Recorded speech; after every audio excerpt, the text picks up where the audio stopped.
कहानी की शुरुआत में हमें एक बहुत ही डरावनी कॉलोनी देखने को मिलती है जिसके अंदर सभी लोग अपनी लाइफ बड़े खौफ के साथ गुजार रहे थे। हालांकि उन्हीं में से ब्रैड नाम का एक आदमी रात होने से पहले पूरी कॉलोनी के अंदर बेल बजाते आगे बढ़ता जा रहा था, जिसके बारे में आप लोगों को भी जल्द मालूम हो जाएगा क्योंकि पूरी कॉलोनी के अंदर सभी लोग ब्रैड की बेल की आवाज सुनते ही अपने अपने घरों को बंद करते जा रहे थे, जिसमें सभी के पास एक कॉमन चीज थी, वो उन्हीं का तिलिस्मानी पत्थर, जिसे सभी अपने डोर को लॉक करते ही आगे लगाते जा रहे थे। लेकिन ब्रैड सब के बाद भी नहीं रुकता, जो पूरी कॉलोनी को लॉक करवाते ही आखिर में एक फैमिली को भी घर के अंदर जाने का कहता है, जो बाहर अपने फादर के इंतजार में थी। लेकिन रात होने से पहले ही सभी को अपने घरों में वापस जाना था, जिसकी वजह से ब्रैड अपने बेटे को, जो इस टाइम एक दूसरे से नाराज थे, रूम में जाता देखते ही वहां से रवाना हो जाता है, जो कभी भी रिस्क नहीं लेना चाहता था। और ऊपर से वहीं पर एक हॉस्पिटल भी मौजूद था, जिसके अंदर से क्रिस्टी बेल की आवाज सुनते ही सभी को बाहर निकाल देती है। हालांकि वहां पर कुछ ज्यादा पेशेंट भी नहीं थे, जिनमें से एक को गेम खत्म करते ही क्रिस्टी अपने साथ तय खाने में चलने का कहती है ताकि वहां पर रहकर रात गुजार सकें। हालांकि उसके साथ पुलिस ऑफिसर केनी भी मौजूद था। जिन सभी की ये कॉलोनी थी तो बहुत ही छोटी, लेकिन जान जाने का खतरा बहुत ही ज्यादा था, और इसी वजह से ऑफिसर लड़का भी रात होने से पहले अपने घर की तरफ निकल पड़ता है ताकि टाइम पर अंदर पहुंच सके।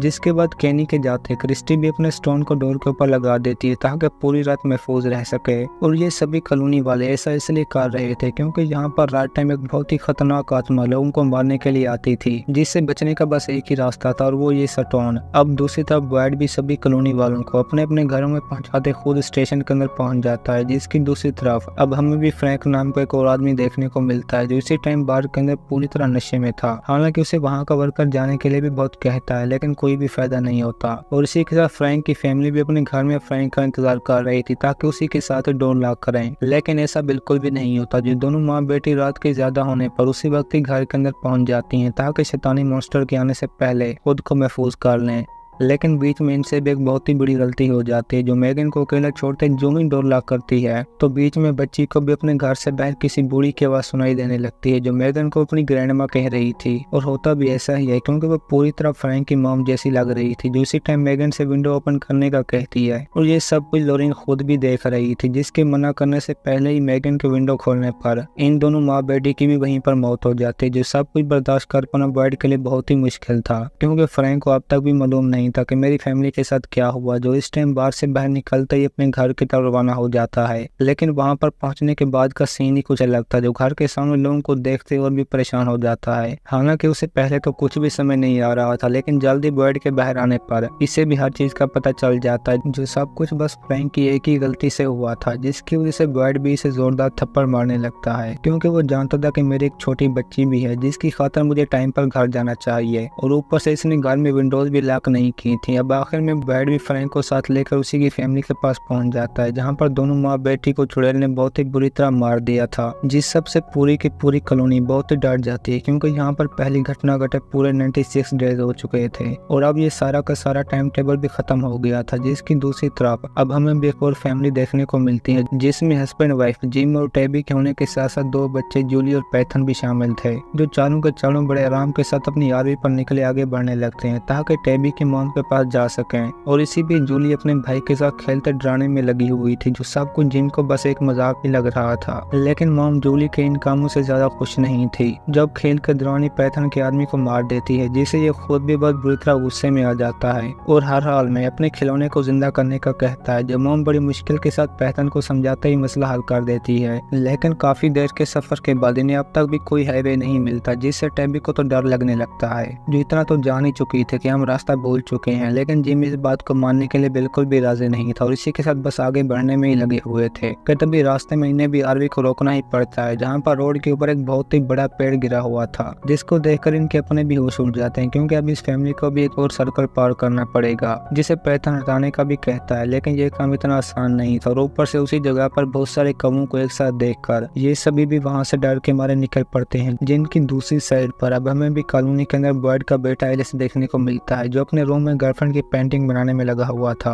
और इस सब से फातिमा थी भी बहुत हैप्पी, जो नहीं जानता था कि उसका फादर भी मेरे घर में पहुंच चुका है, जहां पर ये कॉलोनी से कुछ दूर एक और जगह में लाइफ गुजारते थे, जिसकी सीनियर के साथ मिलते ब्रैड भी एलिस के रूम में पहुंच जाता है ताकि उसे मेगन की मौत का बता सके। लेकिन ये सब कुछ सुनने के बाद एलिस पर इस सब का जरा भी असर नहीं होता, जो सभी जानते थे कि इस जगह पर रात टाइम एक भी गलती से पूरी फैमिली की जान जा सकती है। और इसी के साथ ये फादर को भी मेगन की प्रार्थना पर आने से मना कर देता है, जिन दोनों के बीच में पूरा का पूरा साव का आंकड़ा था। अब दूसरी तरफ चलते हैं जिम के पास, जो अपनी गाड़ी को चलाता ही आखिर में उसी कॉलोनी के अंदर पहुंच जाता, जहां बर्ड अपने साथियों के साथ रहता था, जो सभी इस टाइम मेगन की ग्रेव पर प्रार्थना कर रहे थे। और कॉलोनी में एंटर होने के बाद जिम को भी ये सब कुछ बहुत अजीब लगता है। और इसी वक्त बर्ड भी इन सभी को देखकर बहुत ज्यादा परेशान हो जाता है, क्योंकि आज तक जो भी इस कॉलोनी में आया कभी भी वापस नहीं जा सकता। और इसी वजह से पहली बार सभी को जिम से सच बताने के लिए भी मना करता है, क्योंकि इस तरह उनकी परेशानी में और भी इजाफा हो जाएगा। जिस बात पर अमल करते प्रार्थना खत्म होने के बाद कोई भी जिम को रिप्लाई नहीं दे रहा था कि उन्हें किस तरफ जाना चाहिए, सिवाय बर्ड और पुलिस वाले कैनी के, जो जिम से मिलते ही उसे बिल्कुल सीधा जाने का कहते हैं। और ये भी सारी बात सुनते हैं गाड़ी को लेकर अपनी मंजिल की तरफ निकल पड़ता है, जो इसे कभी भी नहीं मिलने वाली थी। और इस सब के बारे में बर्ड खुद भी जानता था कि ये फैमिली जहाँ से कभी वापस नहीं जा सकती, जो इस टाइम बस एक ही रास्ते पर आगे जा रहे थे, लेकिन कहीं पर भी मंजिल का नामो निशान नहीं था, जिससे टैबी तो बहुत ही परेशान हो जाते हैं। जो सभी इस बार दोबारा उसी कॉलोनी के अंदर पहुंच जाते हैं, जिसके बारे में जिम पहले तो टैबी की एक भी बात नहीं सुनता, क्योंकि वो जान चुकी थी कि हम जितना भी चाहें यहाँ से बाहर नहीं निकल सकते, और ऊपर से घूम भी सर्कल के अंदर रही हैं। जिसकी बातों पर तीसरी बार कॉलोनी में एंटर होते जिम को भी यकीन हो जाता है कि यहाँ पर कुछ ना कुछ तो गलत है ही, जिसकी वजह से गुस्से की हालत में अपनी आरवी को उल्टी तरफ चलाना शुरू कर देता है, जो सब कुछ बर्ड भी वहीं पर देख रहा था। और इस बार सभी को रोकने के लिए पूरे के पूरे रोड पर ट्रैप लगा देता है, ताकि उन्हें रोककर अपने घरों में सेफ रख सकें। जो इस टाइम बस आगे जा ही रहे थे कि बीच में गाड़ी के सामने आने पर इनका भी जोरदार एक्सीडेंट हो जाता है,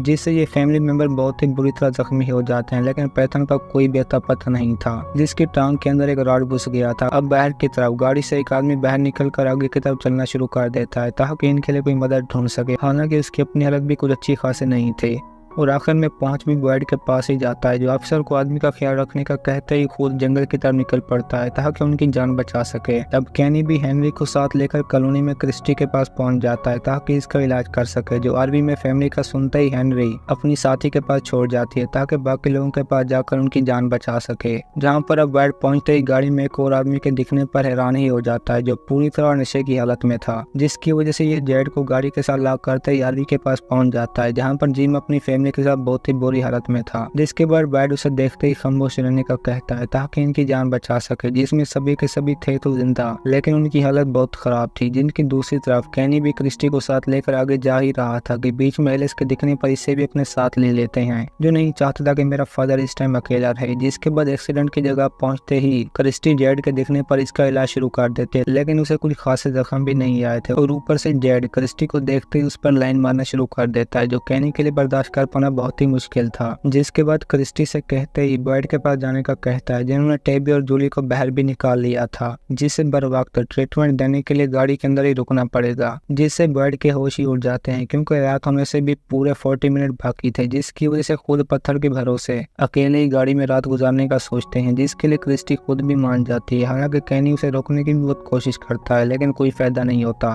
और अब टैबी भी अपने बेटे को अकेला छोड़कर नहीं जाना चाहती थी, जिसके बारे में वो बड़ी मुश्किल के साथ जिम को समझाते ही जाने के लिए राजी कर लेता है। हालांकि उसे खुद भी समझ नहीं आ रहा था कि रात टाइम इस जंगल में किस चीज का खतरा है, लेकिन फिर भी जूली और टैबी कैनी के साथ कॉलोनी की तरफ निकल पड़ते हैं, जबकि बर्ड क्रिस्टी और जिम पैथन के साथ ही गाड़ी में रात गुजारेंगे। जहां पर अंदर आते बर्ड बिना टाइम वेस्ट किए ही पूरी आर्मी को बंद कर देता है, लेकिन उन्हें दूसरी तरफ हेनरी की कोई भी खबर नहीं थी, जिसे क्रिस्टी के साथ ही बैंडेज करने के बाद जो ही पीछे छोड़ जाती है, तो बीच में हमें वहीं पर सारा नाम की एक और लड़की देखने को मिलती है, जिसके इरादे तो बिल्कुल भी अच्छे नहीं थे। और होता भी ऐसा ही है, जो हेनरी के साथ बातों के दौरान ही उसी की गर्दन में कील घुसा देती है, जिस सबसे अनजान बर्ड भी आखिर में गाड़ी के ऊपर स्टोन को लटका देता है ताकि हम पूरी रात आत्माओं से महफूज रहें। हालांकि ये सब कुछ जिम को अजीब भी लगता है, लेकिन ये टाइम उसे समझाने का नहीं था, जो पैथन के होश में आते ही उसी के इलाज को शुरू कर देते हैं, जिनके करीब पीछे पीछे सभी लोग आरवी के करीब ही इकट्ठा होना शुरू कर देते हैं। और ये कोई और नहीं बल्कि वही लोग थे जिन्होंने ग्रैंडमा बनकर मेगन को भी मार दिया था। जबकि दूसरी तरफ कैनी की गाड़ी भी रास्ते में जाते वक्त अपने लगाए हुए ट्रैप के अंदर पंचर हो जाती है, जिसके बाद ये भी जूली और टैबी से बिना रुके कॉलोनी तक पहुंचने का कहते हैं, चाहे फिर रास्ते में जो भी हो जाए।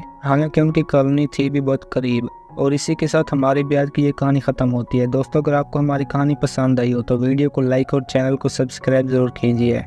अब चलते हैं दूसरी एपिसोड की तरफ, जहां दोबारा से हमें कुछ पिछले सीन देखने को मिलते हैं, जिसमें जिम, बॉयड और क्रिस्टी आरवी के अंदर ही पैथन के इलाज में लगे हुए थे। हालांकि उन्हें इस सब के बारे में कोई भी पता नहीं था कि केनी और एलिस के साथ दूसरी तरफ क्या हुआ, जो इस टाइम सभी को साथ लेकर जो ही आगे की तरफ जा रहे थे तो बीच में गाड़ी के पंचर होने पर इनके अपने भी होश उड़ जाते हैं, क्योंकि वो जानते थे कि अगर हम ज्यादा टाइम इस जगह के अंदर रुके तो मारे जाएंगे, जिसकी वजह से सभी को साथ लेकर कॉलोनी की तरफ भागना शुरू कर देते हैं। और उन्होंने जूली के साथ मॉम को भी इस सब के बारे में बता दिया था, चाहे रास्ते में जो भी हो जाए किसी को भी रुकना नहीं, और वो करते भी ऐसा ही हैं। जिन्हें रास्ते में कॉलोनी तक जाने के लिए बहुत जोरदार बारिश का भी सामना करना पड़ता है, जिसमें सभी के सभी भीगे होने के साथ साथ डरे हुए भी बहुत ज्यादा थे। हालांकि एलिस के साथ में कोई सब की कोई भी खबर नहीं थी कि हमारा साथी इस टाइम कहाँ पर मौजूद है, जो इन्हें देखते ही उसी के सामने जाकर डोर लॉक कर देते हैं ताकि खुद की जान बचा सकें, जिसके लिए फातिमा तो बहुत ही गुस्से में आ जाती है, क्योंकि वो किसी भी हाल में एलिस को घर के अंदर लेकर आना चाहती थी, चाहे फिर जो भी हो जाए। और ऊपर से डोर पर मौजूद आदमी गन के साथ किसी को भी अंदर नहीं दे रहा था, जिसके बाद वहीं पर एंट्री होती है एलिस की,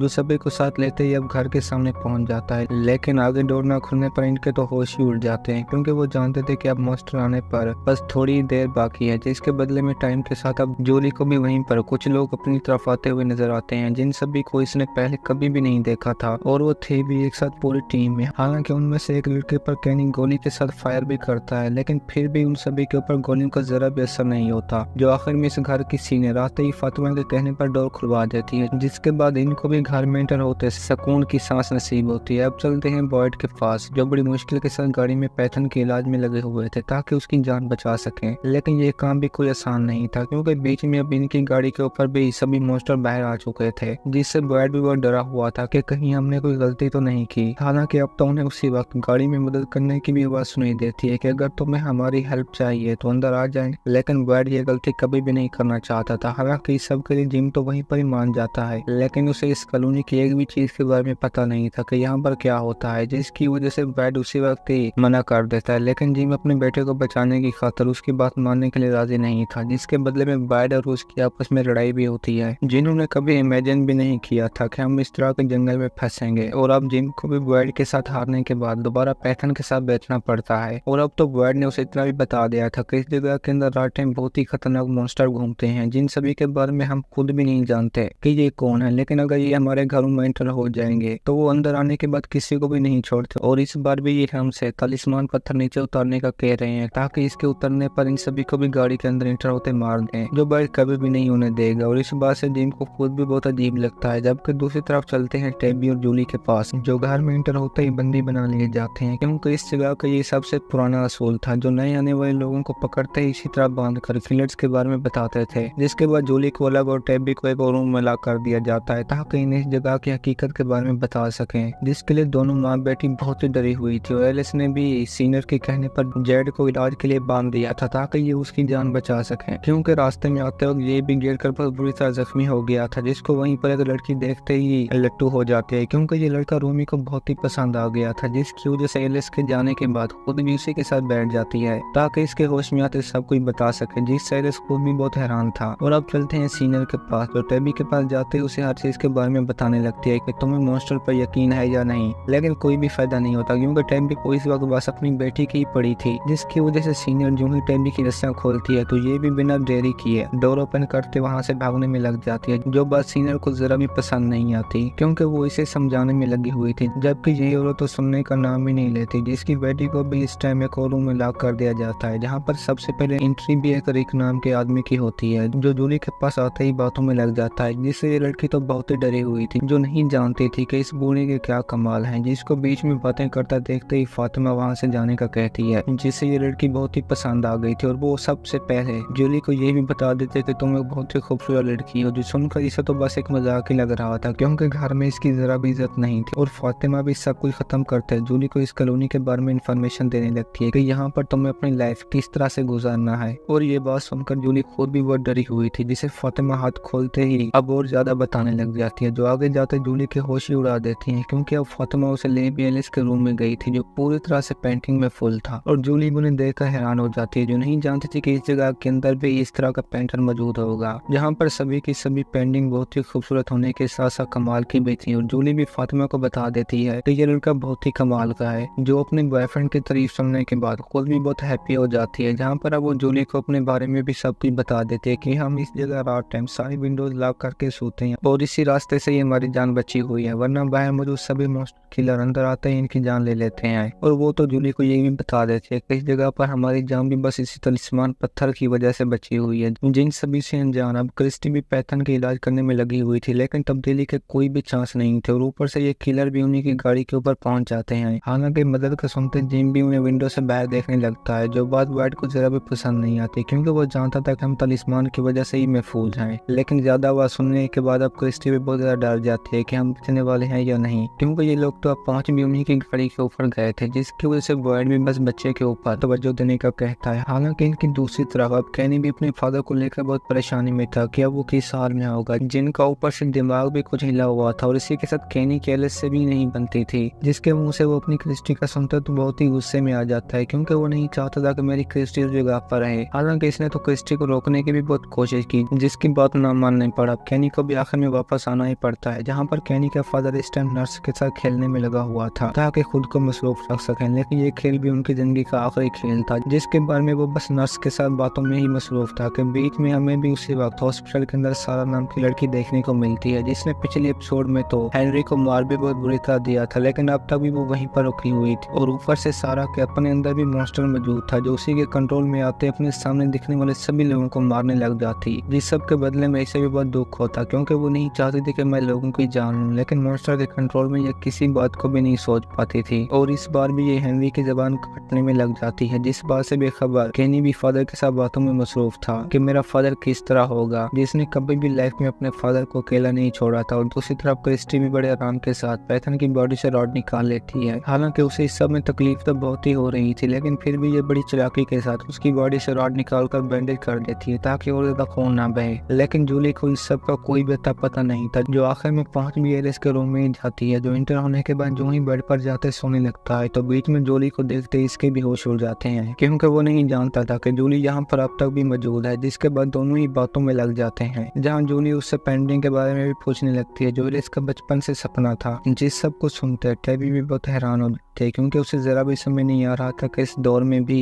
मॉन्स्टर नाम की कोई चीज मौजूद है। जिसके बदले में सीनियर भी उसे अपनी बहन की एक कहानी बताने में लग जाती है, जो दोनों रास्ते में जाते वक्त ही अपने सामने एक पेड़ को गिरा देखकर बहुत ज्यादा डर जाती हैं, जिसके बदले में इन्हें भी वापस आना पड़ता है। वो रास्ता कॉलोनी का था, जिससे बाहर कोई भी नहीं जा सकता था। और यही सब कुछ सुनने के बाद इन्हें भी बस एक मजाक लग रहा था, लेकिन अपनी बहन की डेथ होने के बाद सीनियर को भी यकीन हो जाता है कि यहाँ पर रात टाइम बहुत ही खतरनाक मॉन्स्टर मौजूद हैं, जिनसे बच पाना बहुत ही मुश्किल है सिवाय तलिस्मान पत्थर के। और इसी वजह से वो टेबी को भी कोई गलती ना करने का कहती है, जिससे टेबी भी बहुत डरी हुई थी, क्योंकि वो नहीं चाहती कि किसी भी वजह से मेरी फैमिली को नुकसान हो। जो इस टाइम गाड़ी के अंदर पैथन के सेट होने पर बहुत ही हैप्पी थे, लेकिन जिम को अब भी बाहर के लोगों का गुमान था कि कहीं ये सच ना हो। जो बात करने के दौरान या पैथन भी होश में आते इन्हें एक बहुत डरावनी पेंटिंग के बारे में बताने लगता है, जिसे उसने ख्वाब में देखी थी। और ये सेम वही पेंटिंग थी जो इस टाइम रिक अपने रूम में बैठा बना रहा था। अब चलते हैं कैनी के पास, जो नशे की हालत में जो ही फादर के साथ ऊपर जाने लगता है तो बीच में ही स्टेयर के ऊपर बैठ जाता है, जिन्हें कोई भी पता नहीं था कि अब मेरे फादर के साथ क्या होने वाला है। जबकि दूसरी तरफ सारा भी अब इन सभी को मारने के बाद अपने रूम में जाते फ्रेश होने लगती है, जिसके भाई को भी इसकी हालत देखकर सब मालूम हो गया था कि ये इतनी डरी हुई क्यों है। जहाँ पर नर्स हेनरी को खाना देने के लिए जो ही रूम में जाती है तो मरा हुआ देखकर इसके अपने भी होश उड़ जाते हैं, जहाँ पर रूम में और भी मॉन्स्टर पहुंच चुके थे, जिनसे बचने के लिए ये भी एक और रूम में पहुंच जाती है, लेकिन तब तक बहुत देर हो चुकी थी। और दूसरी तरफ गाड़ी में भी जिम के पत्थर उठाने पर सभी मॉन्स्टर इनकी जान के पीछे लग जाते हैं, जो बस क्रिस्टी का एक बहुत ही बुरा सपना था, जो सुबह होने के बाद खुद भी जान के सेफ होने पर बहुत हैप्पी हो जाते हैं, जिनके पास बीच में आर्मी से बाहर निकलते जूली भी अपनी मॉम के साथ पहुंच चुकी थी, जो सभी को जिंदा हालत में देखते बहुत ही हैप्पी हालत में थे, क्योंकि इनकी फैमिली को जरा भी नुकसान नहीं हुआ था। जिसके बदले में कैनी भी क्रिस्टी को देखकर बहुत खुश हो जाता है। और अब तो सारा ने भी इस सब के बारे में अपने भाई को बता दिया था कि मेरे अंदर एक बहुत ही बड़ी खतरनाक चीज है जो अंदर ही अंदर मुझे खा रही है। हालांकि मैंने उसका मुकाबला करने की भी बहुत कोशिश की, लेकिन कोई फायदा नहीं हुआ, जिसकी वजह से मुझे हर बार ही लोगों को मारना पड़ता है, जिन्होंने इस बात को किसी भी कॉलोनी वाले वाले से शेयर नहीं किया था। जो अब जो ही कैनी के फादर के पास जाते हैं तो वहाँ पर भी नर्स के साथ उनकी बहुत बुरी तरह मौत हो गई थी, जिसको बर्दाश्त कर पाना कैनी के लिए बहुत ही मुश्किल था। और वो इसी वजह से ये सारा गुस्सा निकालने के लिए जंगल में जाते पेड़ काटने लग जाता है, जो बात बर्ड को भी हैरान कर देती है, क्योंकि कोई भी नहीं चाहता था कि किसी की भी जान जाए, लेकिन फिर भी उन्हें अब बहुत सारे काम करने थे, जिसका कहते ये भी कैनी को साथ लेकर वहाँ से चला जाता है। और ऊपर से तो बर्ड ने वापस आने के बाद सारी डेट भी मिटा दी थी, जो अब आखिर में अपने ऑफिस के अंदर चेयर पर बैठते ही फैमिली की चाबी देखकर उसी के बारे में सोचने लगता है, जिसके बारे में हमें भी अगली एपिसोड के अंदर पता चलेगा। लेकिन अब पैथन को भी रूम में बैठे मिरर से बाहर कोई बच्चा देखने को मिलता है, हालांकि उसे पैथन के सिवा कोई और देख भी नहीं सकता था। और इसी के साथ हमारे ब्याह की ये एपिसोड खत्म होती है। दोस्तों, अगर आपको हमारे आज की कहानी पसंद आई हो तो वीडियो को लाइक और चैनल को सब्सक्राइब जरूर कीजिए।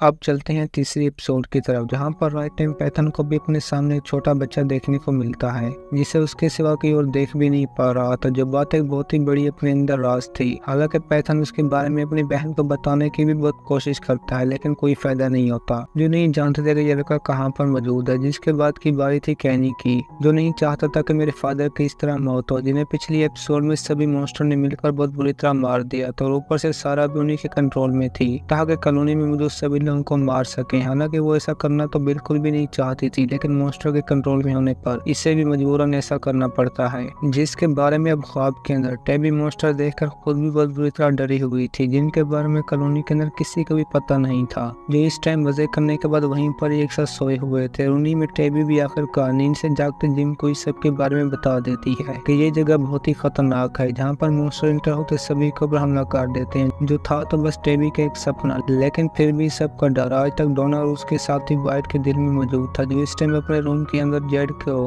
आवाज करता सुनते ही बहुत गुस्से में आ जाते हैं, क्योंकि डोना नहीं जानते थे कि ये लड़का भी उन्हीं के साथ आया हुआ है, जिसके बदले में इसको भी शुरुआत से हर चीज का बताना पड़ेगा। जो काम था तो बहुत ही मुश्किल, लेकिन डोना भी बिना रिस्क लिए जेड को हर चीज के बारे में बताने लगती है कि ये पूरी कॉलोनी मॉन्स्टर के कंट्रोल में है, जिसके बारे में सोच कर दूसरी तरफ वाइट का अपना भी यही हाल था, जिन्होंने आज के दिन फ्रैंक को अपनी बीवी और बेटी के मरने की सजा देनी थी। और इसी बारे में सोच कर वाइट खुद भी बहुत बुरी तरह डरा हुआ था, क्योंकि वो नहीं चाहता था कि मैं फ्रैंक को कोई भी सजा दूं, जहां पर उसे किसी को मारने की बजाय बस रात टाइम एक बॉक्स के अंदर डालना था, जिसे वाइट ने इस कॉलोनी में सभी लोगों को सजा देने के लिए बनाया था। और इस बार ये इस्तेमाल भी पहली बार होने जा रहा था, जो सारा कोई फ्रैंक की गलती से हुआ था, और वो खुद भी इस बारे में जानता था कि मेरी फैमिली बस एक ही गलती से मारी गई, जिसके बदले में मेरे लिए ये सजा बिल्कुल भी कुछ नहीं। और इसी के साथ वाइट फ्रेश होने के बाद पांच भी अपने ऑफिस में जाता है, जहाँ पर इस टाइम जेल के अंदर फ्रैंक सोया हुआ था। और वाइट इसे देखते ही अपने बारे में एक सच बता देता है कि मैं ये सब कुछ कोई जाती दुश्मनी नहीं, बल्कि तुम्हारी की हुई गलती की सजा दे रहा हूँ, जिसको फ्रैंक खुद भी अच्छी तरह से जानता था, और उसे ये सजा भी कबूल थी, जिससे वाइट पहले तो बहुत ही हैरान होता है, लेकिन फ्रैंक के मुंह से अपनी बेटी के बारे में सुनते ही इसके भी होश उड़ जाते हैं। जो जानता था कि अगर मैं उस रात घर टाइम से जाता तो मेरी फैमिली कभी भी ना मरती, जिसको वाइट अब अपने साथ लेते पहुंच भी एक जंगल के अंदर जाता है, जहाँ पर फ्रैंक अपनी बेटी के साथ आया करता था। और ये जगह उसे पसंद भी बहुत ज्यादा थी, जिसकी वजह से वाइट को कुछ टाइम यहीं पर रुकने का कहता है, ताकि अपनी बेटी की अच्छी यादों के साथ अपनी जिंदगी के आखिरी लम्हे गुजार सकूं। जिसके बदले में वाइट भी इसे जाने से पहले तलिस्मान पत्थर दे देता है, ताकि इसके साथ रात टाइम उसकी जान बची रहे। जो सारा कुछ बस इसी का अपना ही प्लान था, ताकि फ्रैंक को कुछ भी ना हो। जिनकी दूसरी साइड पर अब डोना भी जेड को सुबह होने से पहले हर चीज की इन्फॉर्मेशन दे देती है कि किस तरह तुम इसी घर के अंदर अपनी लाइफ गुजारनी है। हालांकि ये सारा प्रोसेस था तो बहुत ही मुश्किल, लेकिन फिर भी जेड को रूल्स फॉलो करने पड़ेंगे, वरना एक भी गलती से उसके साथ बाकियों को नुकसान पहुंच सकता है। जो सारा कुछ बस जेड को एक मजाक ही लग रहा था, और वो इसे बस एक पजल समझ रहा था कि हम इस जगह की पजल सॉल्व करते बाहर निकल सकते हैं, जिससे डोना को भी यकीन हो जाता है कि ये लड़का हमें किसी बड़ी मुश्किल में डाल सकता है। जो इस टाइम कॉलोनी से बाहर निकलते अपने सामने लोगों को देखकर बहुत हैप्पी हो जाता है, जिससे ये सारा कुछ बस सिनेमैटिक के अंदर एक फिल्म ही लग रही थी, जिसके अंदर जेड अपने सामने एक लड़की के दिखने पर साइकिल लेते ही वहाँ से आगे की तरफ निकल पड़ता है, ताकि इस कॉलोनी के बारे में और जान सके, जिसके अंदर पैथन अब तक भी उसी व्हाइट शर्ट वाले बच्चे के साथ बातों में लगा हुआ था। लेकिन वो एक दिन भी पैथन के साथ कॉलोनी के अंदर नहीं घुसा, जिसके बीच में उसी वक्त मॉम आते ही पैथन के साथ बातों में लग जाती है, जो हर हाल में बस यहाँ से बाहर निकलना चाहता था, जिससे मॉम अपने पाँव के सेट होने तक इसी बेड के ऊपर ही रहने का कहती है। लेकिन ये सब कुछ बर्दाश्त कर पाना जूली के लिए बहुत ही मुश्किल था, और वो इसी वजह से मॉम को बताने के बाद वहाँ से निकलकर वॉक पर चली जाती है, ताकि खुद को फ्रेश रख सके। सके, जिनके लिए दूसरी तरफ कैनी की मॉम ने खाना भी बना लिया था, जो इस कॉलोनी में मौजूद सभी लोगों के लिए खाना तैयार करती थी। हालांकि उनके दिल में अब तक भी अपने हस्बैंड की मौत का दुख था, लेकिन फिर भी काम को नहीं छोड़ती, जिसके लिए कैनी अपनी मॉम को मना भी करता है, लेकिन इस सब का कोई भी फायदा नहीं होता। जिसके बाद गिलास गिरने पर मॉम के उठाने से उनका हाथ भी बहुत बुरी तरह जख्मी हो गया था, जिसे कैनी के लिए बर्दाश्त कर पाना बहुत ही मुश्किल था। जो जानता था कि अभी मॉम के लिए कोई दिन काम करना मुमकिन नहीं। जिनकी बातों को दौरान वहीं पर सारा भी पहुंच जाती है, जो जेन के साथ खाने में हाथ बटाती थी, और इस बार भी सभी लोगों के आने के बाद उन्हें खिलाने में लग जाते हैं, जिसमें वो सभी थे भी एक ही लाइन के अंदर। लेकिन बीच में जेड की एंट्री होते सभी के सभी हैरान ही हो जाते हैं, क्योंकि वो अब तक भी मजाक के मूड में ही था, जिसकी वजह से लाइन तोड़कर खाने को लेने की भी कोशिश करता है, जो बात जेन को बिल्कुल भी पसंद नहीं आती, और इसी वजह से वो बिना टाइम वेस्ट किए जेड पर गुस्सा होते लाइन में आने का कहती है, ताकि सभी रूल्स के साथ ही अपने कामों को सरंजाम दें। जिन सभी से दूर विक्टर अब तक भी अपनी कैलकुलेशन में लगा हुआ था, ताकि इस कॉलोनी से बाहर जाने का रास्ता ढूंढ सके, लेकिन ये बस उसी का सपना ही रह जाना था, जिसकी कैलकुलेशन के मुताबिक सभी पेड़ जंगल से बाहर निकल कर आगे की तरफ जा रहे थे, जो इन सभी के लिए मसला तो बहुत ही बड़ा था। लेकिन जूली तो इन सभी की फार्मिंग देखकर ही हैरान हो जाती है, जहां पर सभी लोग अपने खाने को भी खुद ही उगाते थे, जिसके बारे में फातिमा उसे यकीन दिलाती है कि जल्द तुम भी इस जगह के अंदर रहना सीख जाओगी। जिसका फादर इस टाइम अपनी फैमिली के पास जाते ही बहुत हैप्पी अंदाज में मजे करने लगता है, जो पैथन के कपड़े भी गाड़ी से बाहर निकाल कर ले आया था, और जिम तो इस बार अपनी फैमिली को खुश करने के लिए उन्हीं के साथ खेलना शुरू कर देता है, जिससे पैथन तो बहुत ही हैप्पी हो जाता है, क्योंकि अब तो जिम ने टेबी को भी नहीं छोड़ा था, जहाँ पर बीच में जूली के आने पर जिम उसे भी नहीं छोड़ता, जो पूरी तरह से एक बहुत ही हैप्पी फैमिली थी, जिन्हें उसी वक्त डोना आते ही फादर के पास जाने का कहती है, ताकि खुद के रहने की जगह चूज कर लें, जिसमें उनके पास बस दो ही रास्ते थे, जिनमें से एक कॉलोनी और दूसरा टाउन हाउस में रहने का, और ये उन्हीं में से एक कोई चूज कर सकते हैं, जो बात इस फैमिली के लिए बहुत ही मुश्किल थी, जिसकी वजह से फादर भी अब इन सभी को अपने साथ ले जाकर फ्रैंक के हाउस में पहुंचा देता है। लेकिन रास्ते में टेबी के मुंह से बॉस का सुनते हैं,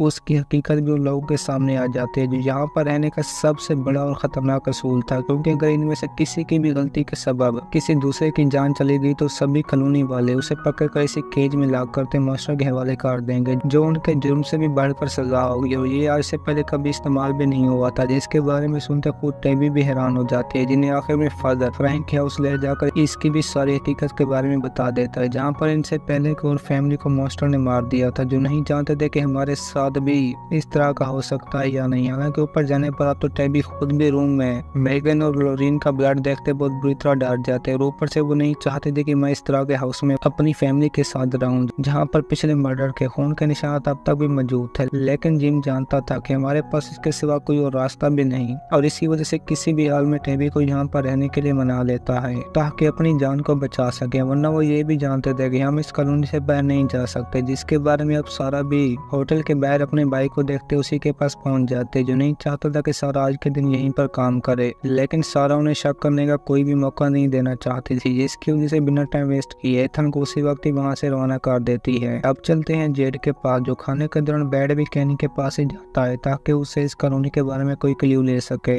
लेकिन ये उसकी सबसे बड़ी गलती थी, जो जान चुका था कि ये आदमी कभी भी जिंदा नहीं रह सकता, जिसे इतनी बड़ी हकीकत बस एक मजाक ही लग रही है। हालांकि वो जेड को इस सबसे बाहर आने का भी कहता है, लेकिन कोई फायदा नहीं होता, जिसके जाने के बाद कैनी यही सब कुछ क्रिस्टी को भी बता देता है कि ये आदमी ज्यादा टाइम जिंदा नहीं रह सकेगा, जिसके दिल में बस कैनी के लिए बहुत ही प्यार था, और यहीं पर इन दोनों की दोस्ती की शुरुआत भी हो ही जाती है, जिन्हें जरा भी इतना पता नहीं था कि दूसरी तरफ पैथन इस वक्त क्या कर रहा है, जिसके चलने के लिए वेलेस ने लकड़ी के साथ एक स्टैंड भी बना लिया था, ताकि वो आसानी के साथ इसकी मदद से चल सके, जो बात जूली को बहुत ही अजीब लगती है, क्योंकि वो नहीं जानते थे कि ये लोग हमारी मदद क्यों कर रहे हैं। जो फातिमा सुनते ही हल कर देती है कि हम यहाँ पर बस एक दूसरे के लिए जिंदा रहते हैं। जिन सभी से लगा विक्टर भी अपनी कैलकुलेशन के बारे में पैथन को बता देता है कि ये पेड़ आहिस्ता से आगे बढ़ रहे हैं, जिससे ये बच्चा भी बहुत हैरान हो जाता है, क्योंकि वो भी जानता था कि इस जंगल में एक ऐसा बच्चा भी मौजूद है जिसके साथ मेरी दोस्ती होते हुए भी अंदर नहीं आ सकता, और यही सब कुछ विक्टर को सुनाते उसे भी हैरान कर देता है। जो पैथन को दिखने वाला बच्चा उसी का ही दोस्त था, जिसके साथ मिलने पर अब विक्टर भी उसे मेरी तरफ से हेलो कहने का कहता है, जो बात जूली को बिल्कुल भी पसंद नहीं आती, और वो इसी वजह से से पैथन को साथ लेकर वहाँ से चली जाती है, जिन्हें ये आदमी पूरी तरह से क्रीपी लग रहा था। और ऊपर से अब जेड भी जंगल में जाता एक टनल के अंदर घुस जाता है, जो बस पूरी तरह से इसे बनाया हुआ एक प्लेन लग रहा था, जहाँ बीच में आगे जाते ये खुद भी अंदर एक आदमी की डेड बॉडी देखकर बहुत बुरी तरह डर जाता है, जो थोड़ी बहुत अभी तक भी जिंदा हालत में थी, जिसके बदले में बाहर निकलकर उसी वक्त ही वहाँ से निकल पड़ता है ताकि खुद को और मुश्किल में ना डाले।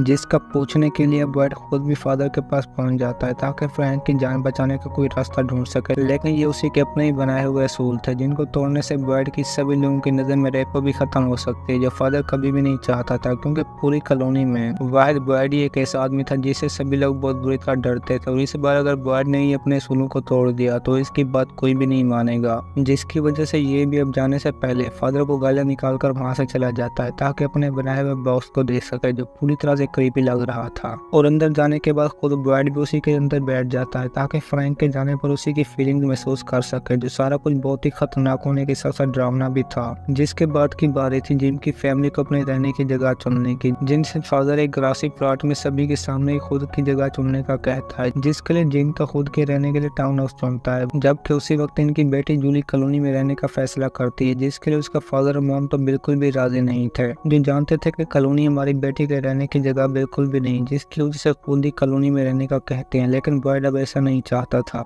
जिसके कहने पर उसका बेटा कॉलोनी में ही जूली का ख्याल रखेगा, जिसके फैसले से मॉम डैड तो बिल्कुल भी राजी नहीं थे, लेकिन जूली अब फातिमा के साथ उन्हीं में शामिल हो जाती है। और ऊपर से बीच में फ्रैंक आते उन्हें अपनी फैमिली के बारे में भी बताने लगता है कि मैं अपनी छोटी बेटी का कातिल हूँ, जिसकी वजह से ये सजा मेरे लिए बिल्कुल ही सही है। और वो इसी के साथ बर्ड का दिया हुआ पत्थर भी उसे वापस कर देता है ताकि मेरी जान कोई भी न बचा सके, जिससे जेड तो और भी हैप्पी हो जाता है। और बर्ड उसी वक्त ही जेड को कहनी के हवाले करते वहाँ से जाने का कहता है, क्योंकि बर्ड इस वक्त जेड के साथ बात करने के बिल्कुल भी मूड में नहीं था। लेकिन ये लड़का भी किसी से कम नहीं था, जो आखिर में जेड को सच साबित करने के लिए उसी के साथी की ग्रेव के करीब ले आता है, जहाँ पर उसकी बॉडी से कपड़ा हटने पर इसे भी यकीन हो जाता है कि ये कोई मजाक नहीं बल्कि एक तला हकीकत है, जिसने उसके सबसे प्यारे साथी की जान ले ली। और अब तो रात होने से पहले सभी कॉलोनी वाले फ्रैंक को भी साथ लेकर बर्ड के बनाए हुए बॉक्स में लॉक कर देते हैं, जिसके अंदर उसने पूरी रात बितानी थी। और इस सबसे फ्रैंक को बहुत डर भी लगा हुआ था, लेकिन फिर भी हिम्मत करते वहीं पर बिना आवाज के बैठ जाता है, जिनके सभी मेंबर अब अपने घरों को लॉक करते ही पत्थर सामने लटकाने में लगे हुए थे, जो सब कुछ जिम भी उन्हीं की तरह ही करता है, जो फ्रैंक के घर में एंटर होने के बाद खुद भी सबसे पहला काम पत्थर को लटकाने का करता है। जिसके बाद कैनी भी सब कुछ साबित करता है, जेड को अपने घर में ले आता है ताकि वहाँ पर वो आराम के साथ अपनी लाइफ गुजार सके, जिसकी मॉम इस टाइम भी अपने हस्बैंड की यादों में बहुत बुरी तरह रो रही थी। और जिम भी सब कुछ खत्म करते पैथर को सुलाने के लिए बुक्स पढ़ने में लग जाता है, जबकि उनकी बेटी दूसरी तरफ पार्टी करने में मसरूफ थी। जिन सभी से अनजाना फ्रैंक के पास भी मॉन्स्टर आना शुरू हो जाते हैं, जिन सभी से ये डरा हुआ तो बहुत ही था, लेकिन फिर भी हिम्मत करते वहीं पर बैठ जाता है। जिसके बाद वह मॉन्स्टर भी फ्रैंक को बॉक्स में एंटर होने के बाद बुरी तरह मार देते हैं। और इसी के साथ हमारे आज की ये तीसरी एपिसोड भी यहीं पर खत्म होती है। दोस्तों, अगर आपको हमारी कहानी पसंद आई हो तो वीडियो को लाइक और चैनल को सब्सक्राइब जरूर कीजिए।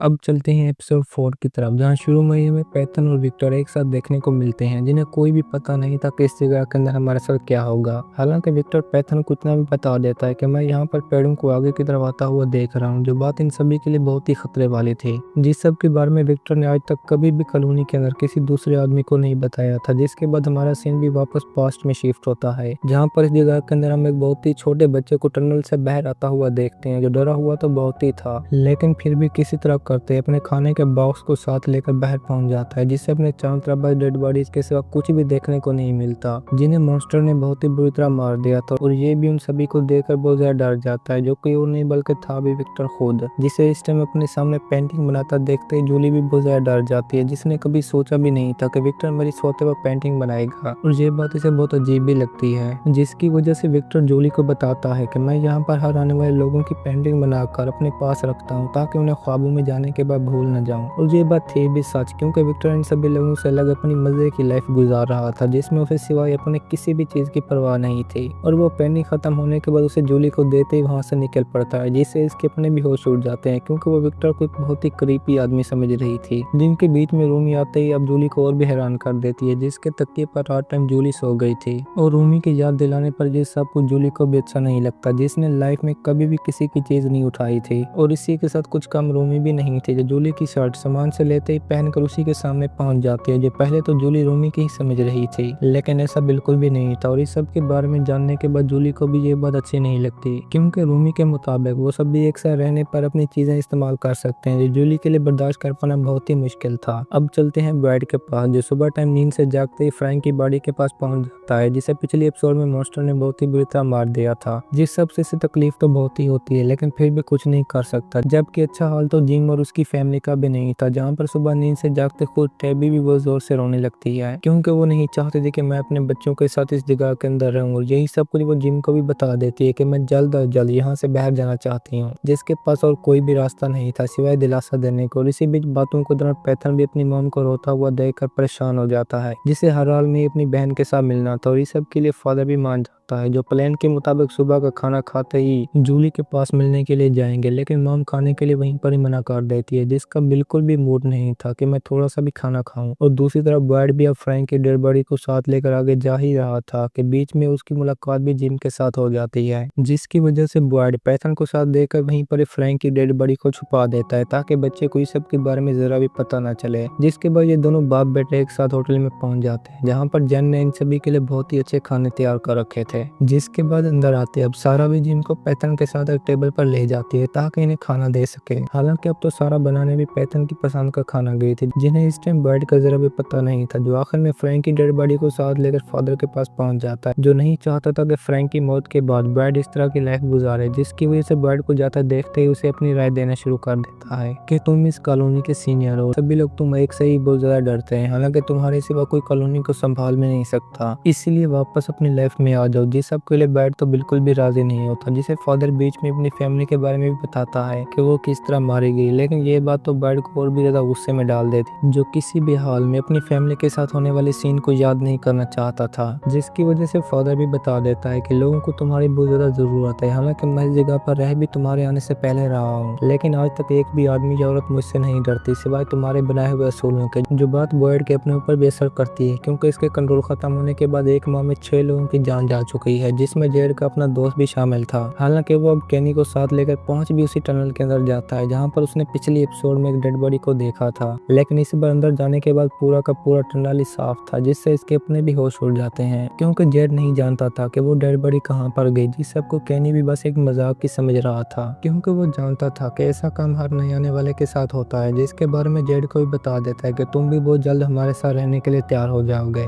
लेकिन जेड भी रुकने का नाम नहीं लेता, जिसने अपनी लाइफ में हर तरह के ड्रग्स का इस्तेमाल किया था, जिसकी वजह से उससे बेहतर इस पूरी कॉलोनी में कोई भी सच और झूठ को नहीं देख सकता। जिसके बारे में केनी भी शेरिफ को सब कुछ बताने का कहता है, और इसी वजह से जेड को भी उसी के साथ जाना पड़ता है। जबकि दूसरी तरफ खाने की टेबल पर अब पैथन भी अपने फादर से इस जगह के अंदर रहने के बारे में पूछने लगता है कि हम कब तक यहाँ पर रहेंगे, जिससे जिम भी बहुत दुखी हो जाता है, क्योंकि इस सवाल का जवाब तो उसके अपने पास भी नहीं था। जिसकी वजह से पैथन को बस इतना ही बता देता है कि हम इस जगह से बहुत जल्द बाहर निकल जाएंगे, लेकिन तब तक तुम इसे बस एक वेकेशन ट्रिप समझो। और यही कहते 5वीं बात में जाता है, जहाँ पर हम पहली बार जिम को रोता हुआ देखते हैं, जो अपनी फैमिली को हर हाल में इस कॉलोनी से बाहर लेकर जाना चाहता था। लेकिन पैथन के पास भी अब उसी टाइम विक्टर पहुंच जाता है, जिसकी जानकारी के मुताबिक सभी ट्रेल 4 इंच आगे बढ़ चुके हैं, जो इनके लिए एक बहुत ही बड़ी परेशानी वाली बात थी। और ऊपर से वो पैथन को व्हाइट शर्ट वाले बच्चे की पेंटिंग दिखाकर उसी के पास जाने का कहता है। लेकिन ये सब कुछ वापस आने के बाद जिम को बिल्कुल भी पसंद नहीं आता, और इसी के साथ ये गुस्से में आकर विक्टर के ऊपर अटैक कर देता है, जिन्हें पैथन रोकने की भी बहुत कोशिश करता है, लेकिन कोई फायदा नहीं होता। और इसी के साथ अब ये घर वापस आने के बाद फादर से भी बातें करना छोड़ देता है, क्योंकि विक्टर को पैथन अपना एक दोस्त समझता था, जिसकी बहन भी इस वक्त बड़े जोर के साथ रो रही थी, जिसे जल्द महसूस हो गया था कि मैंने इस जगह पर रहने के लिए बहुत ही बड़ी गलती कर दी है, जिसे बीच में फातिमा आते ही देखकर परेशान हो जाते, जो जान चुकी थी कि जूली का ऐसा हाल रूमी की वजह से हुआ है। और ये भी अब जूली को फ्रेश करने के लिए ले भी अपने साथ बाहर जाती है, जहाँ पर वो दोनों कपड़े उतारने के साथ साथ थे भी बहुत ज्यादा हैप्पी। लेकिन बीच में मोम के आ जाने पर जूली बहुत ही परेशान हो जाती है, जिसकी मोम उसकी खातिर एक स्वेटर लेकर आई थी, जिसे वो पहले तो आराम के साथ ले भी लेती है, लेकिन जल्दी मोम के मुंह से वापस चलने का सुनते ये भी खुद को काबू में नहीं रख पाती। और इसी के साथ हमें भी जूली के अलग रहने की वजह मालूम हो जाती है, जिनके मॉम डैड अपने छोटे बच्चे थॉमस की डेथ को लेकर एक दूसरे से डिवोर्स ले रहे थे, जो बात जूली को भी मालूम हो जाती है, क्योंकि वो नहीं चाहती थी कि एक बच्चे की डेथ के बाद मॉम डैड हम दोनों को छोड़ दें, जिस गलती के बारे में मॉम को भी सब सच मालूम हो गया था। और इसी के साथ अब ये भी जूली के दोबारा